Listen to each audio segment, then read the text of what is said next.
Sri Karpagambal homeo clinic. நான் உங்கள் doctor Parthiban BHMS பேசிக்கிறேன். இன்றைக்கி வந்து நுரையீரல் சம்மந்தப்பட்ட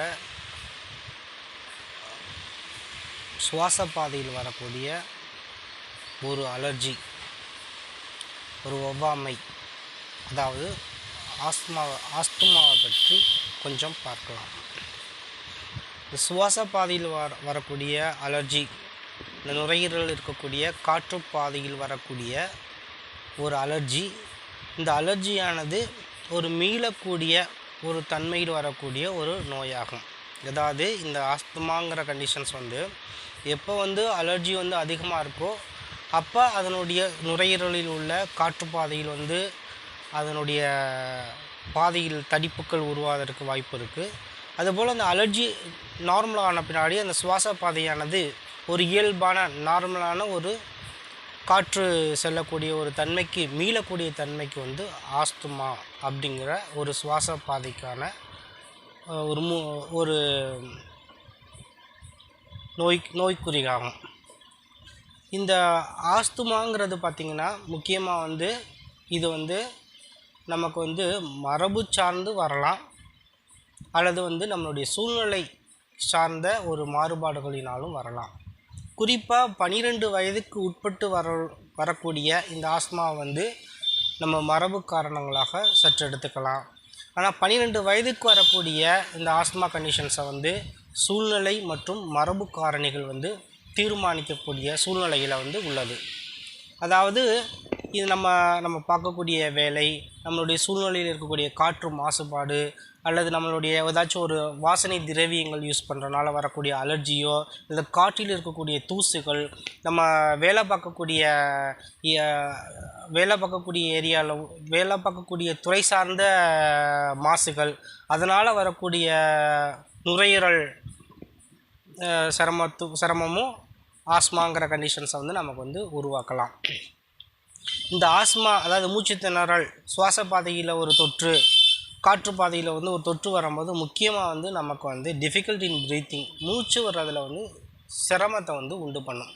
அதுக்கப்புறம் வந்து நம்மளுடைய நெஞ்சு பகுதி வந்து கொஞ்சம் ஜஸ்ட்டு ஒரு இறுக்கத்தை உணர்றதுக்கு வாய்ப்புகள் இருக்குது. அதுபோல் வந்து இருமல் வர்றதற்கும் இந்த ஆஸ்மா கண்டிஷன்ஸில் வந்து நமக்கு வந்து வாய்ப்புகள் வந்து இருக்குது. இந்த முக்கியமாக வந்து இந்த ஆஸ்மா வரும்போது வந்து நம்ம பிளட்டில் இருக்கக்கூடிய ஈஸ்னோஃபில்ங்கிற கவுண்ட் அதிகரிக்கிறனாலையும், அல்லது அப்சல்யூட் ஈஸ்னோஃபில் கவுண்ட் அதோட அளவு அதிகரிக்கிறனாலையும் நமக்கு வந்து நம்மளுடைய நுரையீரலில் வந்து ஒரு ஒவ்வாமை ஏற்பட்டு அதனுடைய காற்று ஓட்டமானது தடைபடுவதன் காரணமாக நமக்கு வந்து இந்த மூச்சு வர்றதில் வந்து சிரமம் வந்து வருது.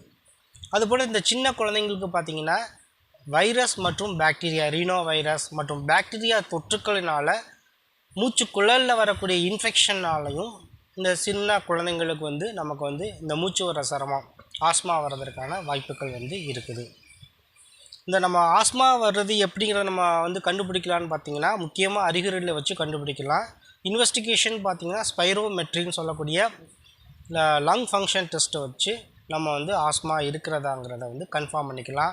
அதுபோல் வந்து அப்சல்யூட் ஈஸ்னோஃபில் கவுண்ட்டு மற்றும் ஈஸ்னோஃபில் கவுண்ட்டை வச்சும் நம்ம வந்து அதிகரிக்கும் போது இது பிளட்டில் வந்து ஒரு ஒவ்வாமை இருக்குது, இது ஆஸ்மா வர்றதற்கான அறிகுறிகள் இருக்கிறதுங்கிறதையும் நம்ம வந்து சற்று வந்து தெரிஞ்சுக்கலாம்.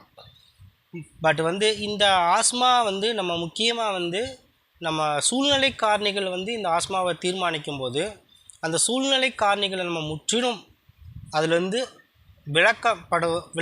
அதிலேருந்து அவாய்ட், அந்த சூழ்நிலை காரணிகளை வந்து நம்ம தவிர்ப்பதன் மூலம்தான் இந்த ஆஸ்மாவை வந்து நம்ம முற்றிலுமே வந்து முழுமையாக அதனோட சிரமத்தை வந்து தவிர்க்க முடியும்.